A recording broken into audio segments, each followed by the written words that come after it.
सभी को मेरा प्यार भरा नमस्कार। आज हम छठी कक्षा के विषय कला अध्ययन में क्वेश्चन नंबर 24 और 25 बनाएंगे। तो हम पहले क्वेश्चन नंबर 24 बनाएंगे, जिसमें दिया है ए बी रेखा पर बिंदु ए पर प्रकार द्वारा 75 डिग्री का कोण बनाओ। तो सबसे पहले हम इसमें जो प्रश्न में दिया है ए बी रेखा वो बनाएंगे। ये हमने ए बी रेखा बना ली है। अब हम इसे नाम दे देंगे कैपिटल में ए और बी। अब हम जो इसमें ए रेखा बिंदु दिया है, इस पर प्रकार से चाप लगा के पहले 90 डिग्री का कोण बनाएंगे। ये हम इसमें पहली चाप लगा रहे हैं। जो आप इसमें चाप लगाएंगे इसे आप बिल्कुल बिंदुदार और बारीक लगाएं। ये हमने चाप लगा दी है। अब इसे हम काट देंगे। ये हमारा पहला जो चाप है 60 डिग्री का कोण बनता है, दूसरे वाला 120 का। अब हम इसका हाफ कर रहे हैं, यहाँ पे 90 डिग्री का एंगल बन जाएगा। ये हमारे बिंदु आ गए। यहाँ पे जहाँ पे मैंने बिंदु लगाया है ये 90 का एंगल बन गया है। साथ में हम इसे नाम भी दे देंगे। यहाँ पे P दे दिया, यहाँ पे R, इधर हमने लास्ट में H दे दिया, और जहाँ पे हमने 90 का कोण बनाया है उसे E नाम दे दिया है। अब हम E को A से मिलाते हुए ऊपर बढ़ा देंगे। इसे भी हम रचना रेखा द्वारा ही मिलाएंगे, क्योंकि हमारे उत्तर की जो रेखा होती है वो हमेशा डार्क होती है, और हमने जो बनाना है वो 75 डिग्री का कोण बनाना है, जैसा कि मैंने आपको ऊपर स्क्रीन में भी दिखाया है कॉर्नर में। अब हम इसमें ए से इसे रेखा थोड़ी और लंबी बढ़ा देंगे ऊपर तक। ये बढ़ा दिए। अब हम इसमें ये 90 डिग्री का जो कोण बना है सेंटर में हम इसे चाप लगा देंगे 60 डिग्री के एंगल से और फिर 90 के एंगल से। ये 60 और 90 का जो सेंटर आएगा ये हमारा 75 का कोण बन जाएगा। यहाँ पे बिंदु आ गया हमारा। इसे हम पहले बीच में N नाम दे देंगे, और जहाँ ऊपर कट रहा है इसे हम ऊपर मिलाते हुए आगे बढ़ा देंगे। इसे हम डार्क रेखा में मिलाएंगे क्योंकि ये हमारा उत्तर है। ये हमने मिला दिया है। इसे हम नाम C दे देंगे जहाँ मिलाया है ऊपर। ये हमारा कोण बनकर तैयार हो गया है। अब हम इसमें बीच में लिख देंगे 75 डिग्री। अब हम इसमें क्वेश्चन नंबर 25 बनाएंगे यहाँ पे, जिसमें हमें दिया है ए बी रेखा पर बिंदु ए पर प्रकार द्वारा 37.5 डिग्री का कोण बनाओ। तो इसमें भी हमें प्रश्न में एक ए बी रेखा दी है और बिंदु ए पर हमने कोण बनाना है। सबसे पहले हम यहाँ ए बी रेखा ले लेंगे। ये हमने ए बी रेखा ले ली है। इसे हम कैपिटल में ही नाम देंगे ए और बी।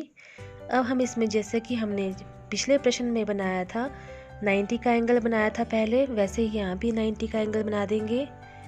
यहाँ से हम पहले डॉटेड चाप लगा देंगे,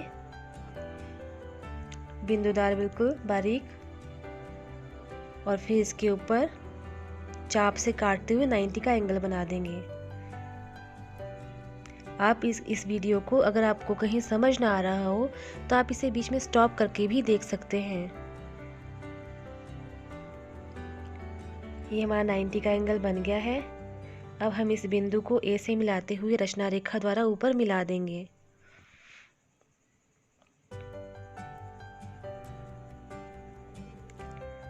बिल्कुल बारीक होनी चाहिए आपकी लाइन, जो बिंदुदार लाइन होगी। इसी तरह से हम जैसा हमने अभी पिछले कोण में बनाया 75 का कोण, तो हम यहाँ पे भी 75 डिग्री का एंगल बना देंगे। इसके साथ साथ हम इसमें नाम भी लिखते रहेंगे। आप सभी जब भी कोण बनाते हैं तो उसके नाम साथ साथ लिखते रहें, वरना बाद में कई बार नाम लिखना भूल जाते हैं। बच्चे मैक्सिमम इसमें नाम नहीं लिखते हैं। ये हमने इसमें P, R और F लिख दिया है। जहाँ हमारा 90 का एंगल बना है वहाँ पे हमने E लिख दिया है। अब हम यहाँ पे बनाएंगे 75 यानी कि 75 डिग्री का कोण। ये पहले 60 से चाप लगाई, फिर 90 से चाप लगाई, और जहाँ पे अच्छे से कट रही है उस बिंदु को हम ए से मिला देंगे। पर ध्यान रहे पिछले कोण में हमने यहाँ डॉटेड रेखा लगाई, डार्क रेखा लगाई थी। अब यहाँ पे हम दानेदार लगाएंगे, जैसा ऊपर आपको स्क्रीन में दिख रहा है राइट साइड लेफ्ट साइड में ऊपर। ये हमने यहाँ 75 डिग्री का कोण बना दिया है। इसे भी हम नाम दे देंगे N दे देंगे और ऊपर D। अब हम जो 75 है 75 डिग्री का कोण है इसका हाफ कर देंगे। 60 की चाप से ना लगाएं आप चाप, जहाँ पे आपका 75 का कोण बना है वहीं से आप चाप लगाएं। पहले एक तरफ से लगा दें फिर दूसरी तरफ से, क्योंकि 75 का जो हाफ होता है वो 37.5 होता है। तो ये हमारा 37.5 डिग्री का कोण बनकर तैयार होने वाला है। जहाँ पे कट होता है दोनों चाप आपस में, वहाँ ध्यान से काटे इसे, और जहाँ बिल्कुल सेंटर में बिंदु आता है उसे मिला दें इसे। ये हमने ए को के से मिलाते हुए डार्क रेखा में आगे से मिला के बढ़ा दिया है, और इसे हम सी नाम दे देंगे, और यहाँ लिख देंगे 37.5 डिग्री। तो हमने ये कोण बना दिया है। अब मैं दोनों कोण आपको भी दिखा रही हूँ नज़दीक से। ये दोनों बनकर तैयार हो गए हैं, तो आप इसकी प्रैक्टिस करें। अब हम कुछ परिभाषाएं भी लिखेंगे, जैसा कि आपने छठी क्लास में पढ़ा भी होगा। तो मैं आपको 2 परिभाषाएं अभी बताऊंगी, जिसमें नंबर 1 है रचना की रेखा। रचना की रेखा किसे कहते हैं? जो रेखा रचना क्रिया को प्रकट करती है उसको रचना की रेखा कहते हैं। यह रेखा बिंदुदार होती है।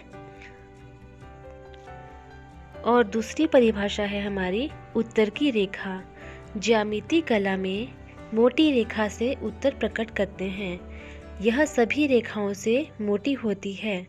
जैसा कि हमने अभी एंगल्स में भी कहा था, रचना की रेखा और मोटी रेखा, तो वो यही रेखाएं होती है।